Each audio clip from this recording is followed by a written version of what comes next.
ಕುಶಾಲನಗರ ಪುರಸಭೆಯಲ್ಲಿ ಶುಕ್ರವಾರ ನಡೆದ ಆಯವ್ಯಯ ಸಭೆಯಲ್ಲಿ ಆಡಳಿತಾಧಿಕಾರಿಯೂ ಆದ ಉಪವಿಭಾಗಾಧಿಕಾರಿ ನಿತಿನ್ ಚಕ್ಕಿಯವರು 2026-27ನೇ ಸಾಲಿನಲ್ಲಿ 31.38 ಲಕ್ಷ ರೂಪಾಯಿ ಉಳಿತಾಯ ಬಜೆಟ್ ಅನ್ನು ಮಂಡಿಸಿದರು.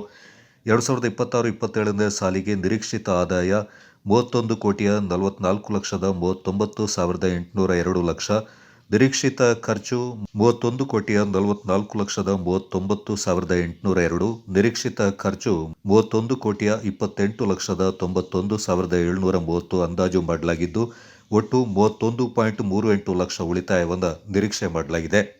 ಪುರಸಭೆ ವ್ಯಾಪ್ತಿಯಲ್ಲಿ ಕೆಎಸ್ಆರ್ಟಿಸಿ ಬಸ್ ನಿಲ್ದಾಣದ ಮುಂಭಾಗದಲ್ಲಿ ಫುಡ್ ಕೋರ್ಟ್ ನಿರ್ಮಾಣ ಮಾಡಲು 15 ಲಕ್ಷ ರೂಪಾಯಿಗಳಿಂದ ಕಾಯ್ದಿರಿಸಲಾಗುತ್ತೆ.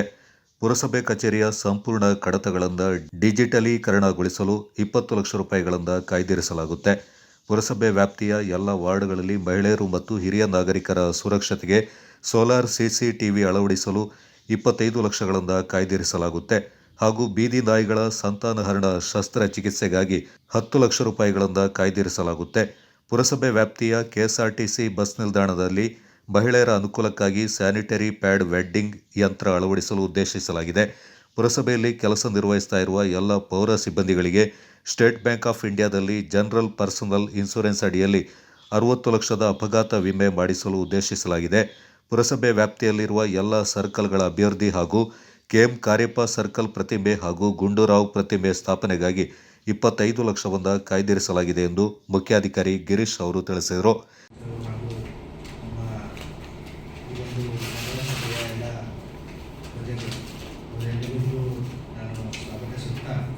ಇವತ್ತಿನ ಒಂದು ಬಜೆಟನ್ನು ನಾವೇನು ಚೀಫ್ ಆಫೀಸರ್ ಅವರು ಕೂಡ ಮಂಡಿಸಿದ್ದಾರೆ.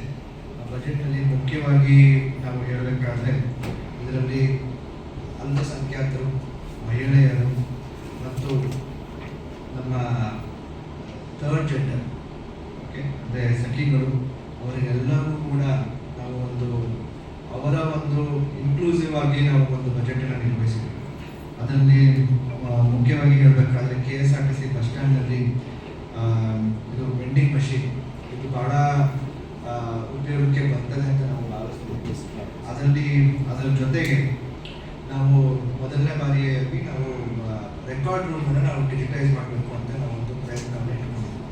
It is very important step, very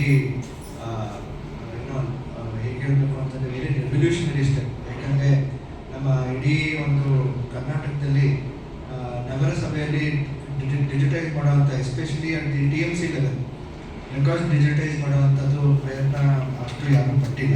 so ಅದಕ್ಕೆ ಆ ಒಂದು ನಿಟ್ಟಿನಲ್ಲಿ ನಾವು ನಮ್ಮ ಗೂಢಾಧ್ಯಕ್ಷರಾಗಲಿ ಮತ್ತು ನಮ್ಮ ಚೀಫ್ ಆಫೀಸರ್ ಆಗಲಿ ಎಲ್ಲರಿಗೂ ನಾವು ಒಂದು ಅಭಿನಂದನೆಯನ್ನು ಸಲ್ಲಿಸ್ತೇವೆ.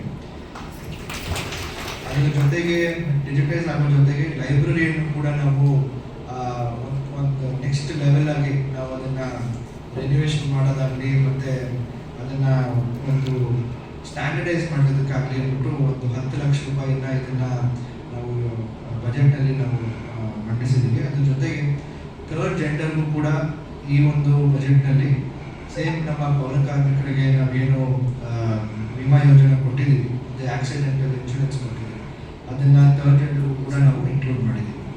So it is a very innovative and a very revolutionary step, and I thank the Chief Officer for the in this regard. ಕೊನೆಯದಾಗಿ ಹೇಳಬೇಕಂತಂದರೆ ಮಾನ್ಯ ಶಾಸಕರಿಗೂ ಕೂಡ ಈ ಬಜೆಟನ್ನು ನಾವು ಮಂಡಿಸಿದ್ವಿ. ಆಮೇಲೆ ಅವರದ್ದು ಒಂದು ಮಾರ್ಗದರ್ಶನ ಕೂಡ ಇದೆ, ಅವರಿಗೂ ಕೂಡ ನಾವು ಅಭಿನಂದನೆಗಳನ್ನು ನಾವು ಸಲ್ಲಿಸ್ತೀವಿ. ಅದೇ ರೀತಿ CCTV ಮೇನ್ ಏನು CCTV ಅಳವಡಿಕೆ ಕುಶಾಲನಗರದಾದ್ಯಂತ 10 ಲಕ್ಷ ರೂಪಾಯಿಗೆ ಏನು ಸೋಲಾರ್ CCTV ಅದು ತುಂಬ ಒಳ್ಳೆಯ ಕೆಲಸ. ಅದನ್ನು ತುಂಬ ಒಳ್ಳೆಯ ಕೆಲಸ ಈ ಜನರ ಕುಶಾಲನಗರ ನಾಗರಿಕರ ಅಭಿಪ್ರಾಯವನ್ನು ತಗೊಂಡು ನಾವು ಇದನ್ನು ಮಾಡಿದ್ದೀವಿ. ಎಲ್ಲರಿಗಿಂತ ಕುಶಾಲನಗರ ಪುರಸಭೆ ಕಚೇರಿ ಸಂಪೂರ್ಣ ಕಡತಗಳನ್ನು ಡಿಜಿಟಲೀಕರಣ. ಏನಕ್ಕೆ ಅಂತ ಹೇಳಿದ್ರೆ ಈ ನೀವು ನೋಡಿರ್ಬೋದು, ಜನ ಬರಬೇಕಾದ್ರೆ ಆ ಫೈಲ್ ಕಾಣೋದಿಲ್ಲ, ಈ ಫೈಲ್ ಕಾಣೋದಿಲ್ಲ, ಆ ಶೆಲ್ಫಲ್ಲಿ ಹುಡ್ಕೋದು, ಅಲ್ಲಿ ಹುಡ್ಕೋದು, ನಾಳೆ ಮನೆ ಅಂತ ಹೇಳೋದು, ಇನ್ನೊಂದು ಕಾಪಿ ಕೊಡಿ ಅನ್ನೋದು, ಆ ಥರ ಇನ್ನು ಮುಂದಕ್ಕೆ ಆಗಬಾರ್ದು ಅಂದ್ಕೊಂಡು ನಾವೊಂದು ಡಿಸಿಷನ್ ತೊಗೊಂಡಿರ್ತೀವಿ. ಅದರಿಂದ ಇದು ಒಂದು ಒಳ್ಳೆ ಕೆಲಸ ನಮ್ಮ ಪುರಸಭೆ ವತಿಯಿಂದ ನಾವೆಲ್ಲ ಸೇರಿಕೊಂಡು ಮುಂದಿನ ಬರೋ ದಿವಸಗಳಲ್ಲಿ ನಾವೆಲ್ಲ ಮಾಡಬೇಕು, ನಾವೆಲ್ಲ ಸೇರ್ಕೊಂಡು ಮಾಡಬೇಕು. ನಮ್ಮ ಚೀಫ್ ಆಫೀಸರ್ ಇದ್ದಾರೆ ಅಥವಾ ನಮ್ಮ ಆಡಳಿತಾಧಿಕಾರಿಗಳು ಹಾಗೂ ನಮ್ಮ ಸಿಬ್ಬಂದಿಗಳಲ್ಲಿ ಬರುವಂಥ ಬಡ್ಜೆಟ್ನ ವರ್ಷದಲ್ಲಿ ನಮ್ಮ ರೆವಿನ್ಯೂ ಸೆಕ್ಷನ್ ಇರ್ಬೋದು ಅಥವಾ ನಮ್ಮ ಹೆಲ್ತ್ ಸೆಕ್ಷನ್ ಇರ್ಬೋದು ಆದಷ್ಟು ಕಂದಾಯವನ್ನು ನೀವು ಕ್ರೋಢೀಕರಣ ಮಾಡಬೇಕು ಅಂತ ಈ ಸಂದರ್ಭದಲ್ಲಿ ನಾನು ನಿಮಗೆ ಹೇಳಕ್ಕೆ ಇಚ್ಛೆಪಡ್ತೇನೆ. ಅದರಂತೆ ಬಡ್ಜೆಟ್ ಎಲ್ಲ ಅತ್ಯುತ್ತಮವಾಗಿ ನಡೆದಿದೆ. ಎಲ್ಲರಿಗೂ ಕುಶಾಲನಗರದ ನಾಗರಿಕರಿಗೆ ಎಲ್ಲರಿಗೂ ಅನುಕೂಲ ಮಂಡಿಸಲು ನಾನು ಹರ್ಷಿಸುತ್ತೇನೆ. ಹಿಂದಿನ ಬಜೆಟ್ಗಳಲ್ಲಿ ಹಾಕಿಕೊಂಡ ಅಭಿವೃದ್ಧಿ ಕಾರ್ಯಗಳನ್ನು, ಯೋಜನೆಗಳನ್ನು ಮಾನ್ಯ ಶಾಸಕರು, ಅಧಿಕಾರಿ ಸಿಬ್ಬಂದಿ ವರ್ಗದವರು ಮತ್ತು ಸಾರ್ವಜನಿಕರ ಸಹಕಾರದೊಂದಿಗೆ ಪರಿಣಾಮಕಾರಿಯಾಗಿ ಅನುಷ್ಠಾನಗೊಂಡಿರುತ್ತದೆ ಎಂದು ಈ ಸಂದರ್ಭದಲ್ಲಿ ನಾನು ಹೇಳ ಬಯಸುತ್ತೇನೆ. ಇದರ ಹಿಂದೆ ಈ ಪಟ್ಟಣದ ಅಭಿವೃದ್ಧಿಗೆ ಸದಾ ಚಿಂತಿಸುತ್ತಾ ಬೆನ್ನೆಲುಬಾಗಿ ನಿಂತಿರುವ ಮಾನ್ಯ ಲೋಕಸಭಾ ಸದಸ್ಯರು, ಮಾನ್ಯ ಶಾಸಕರು, ಮಾನ್ಯ ವಿಧಾನ ಪರಿಷತ್ ಸದಸ್ಯರು ಹಾಗೂ ಇಂದಿನ ಆಡಳಿತ ಮಂಡಳಿಯ ಈ ಸಂದರ್ಭ ಯೋಜನಾ ಪ್ರಾಧಿಕಾರದ ಅಧ್ಯಕ್ಷ ಪ್ರಮೋದ್ ಮುತ್ತಪ್ಪ, ಕಂದಾಯ ಅಧಿಕಾರಿ ರಾಮು, ಆರೋಗ್ಯ ನಿರೀಕ್ಷಕ ಉದಯಕುಮಾರ್ ಹಾಗೂ ಸಿಬ್ಬಂದಿಗಳು ಪಾಲ್ಗೊಂಡಿದ್ದರು.